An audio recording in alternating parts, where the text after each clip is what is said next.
এখন পর্যন্ত এটি 40 বছরেরও বেশি সময় ধরে সংগ্রাম করে থাকতে পারে। চীনের মাউন্ট ফেনচিং হল কোয়াটারনারি বরফ যুগ থেকে রক্ষা পাওয়া প্রাচীন ও বিরল প্রজাতিগুলোর এক নিরাপদ আশ্রয়স্থল।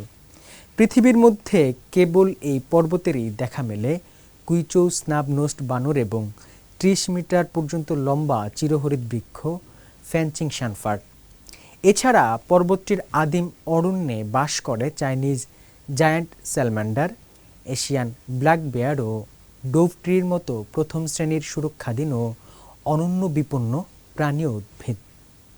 সিজিটিএনের বিশেষ ডকুমেন্টারি সিরিজ মাউন্ট ফেনচিংয়ের দ্বিতীয় পর্ব পাহাড়ের নির্জনবাসীতে তুলে ধরা হয়েছে কিভাবে এখানকার জটিল ভূসংস্থান ও ক্ষুদ্র জলবায়ু এই বিরল প্রাণীগুলোকে টিকিয়ে রেখেছে, যা মাউন্ট ফেনচিংকে জীববৈচিত্র্যের এক অমূল্য ভাণ্ডার এবং গবেষকদের জন্য জীবন্ত গবেষণাগারে পরিণত করেছে।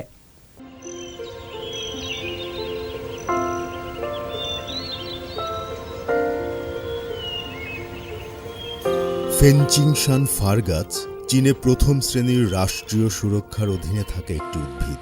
কেবল ফেনচিং শাং পর্বতেই মানুষ এই মনোরম ফার গাছ প্রত্যক্ষ করতে পারে। এর সংখ্যা বেশ কম।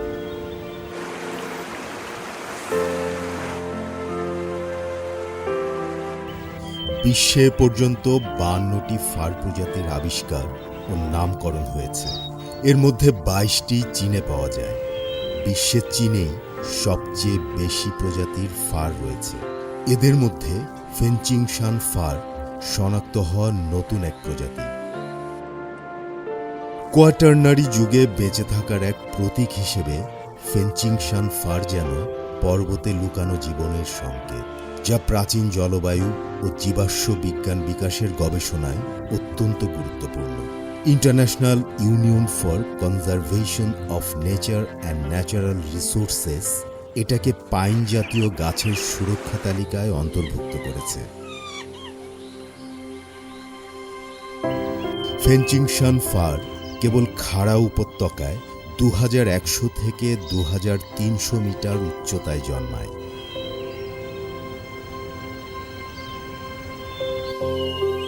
বনের গভীরের অবস্থা জীবনহানিকর।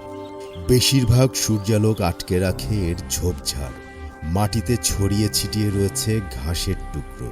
বনের বিছানায় আধিপত্য বিস্তারকারী রংটি আসে শুকিয়ে যাওয়া হলুদ পাতা থেকে। সবুজাভ শৈবালী প্রাণশক্তির একমাত্র অনুভূতি যোগায়। ঝরে পড়া পাতা ও শৈবালের গালিচার নিচে রয়েছে এক অনমনীয় পাথুরে তল। এমন প্রতিকূল পরিস্থিতি ফেনচিং শান ফারের অঙ্কুরোদ্গমের হার 10,000 ভাগের 1 ভাগের চেয়েও কমিয়ে দেয়। ফারের সামনে রয়েছে এক সংগ্রামের জীবন।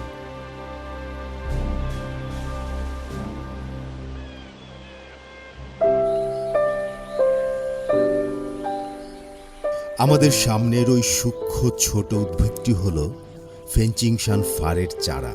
এটির বয়স 2 বছর। তবে 700 দিনেরও বেশি সময় ধরে লড়াই করার পর চারাটি পরিমাপে 5 সেন্টিমিটারের বেশি বাড়েনি। যে কোনো সময় এটি মারাও যেতে পারে। পার্শ্বীয় শাখাগুলো ফারের বয়স এবং উচ্চতা পরিমাপে বার্ষিক বৃদ্ধির একটি ভালো সূচক। ফেনচিং শান ফার একটি পার্শ্বীয় শাখা বের করে, যা বার্ষিক ভিত্তিতে 2টি সমানুপাতিক ছোট শাখা তৈরি করে। এমনকি সবচেয়ে ভালো বছরেও কাণ্ডটি পরিমাপে 10 সেন্টিমিটারের বেশি বাড়ে না। সূর্যালোক এবং পুষ্টির ঘাটতির কারণে এটি বছরে বড় জোর 2 সেন্টিমিটার বৃদ্ধির আশা করতে পারে। পাতাগুলো না থাকলে এই ফেনচিং শান ফারটি খুঁজে পাওয়া কঠিন হতো। এটি পাথরের ফাটলের মধ্য দিয়ে শিকড় বাড়িয়ে দেয়। মাটি থেকে পর্যাপ্ত পুষ্টির অভাব ঘটে এবং ঝোপঝাড়ের কারণে সূর্যালোক থেকে বঞ্চিত।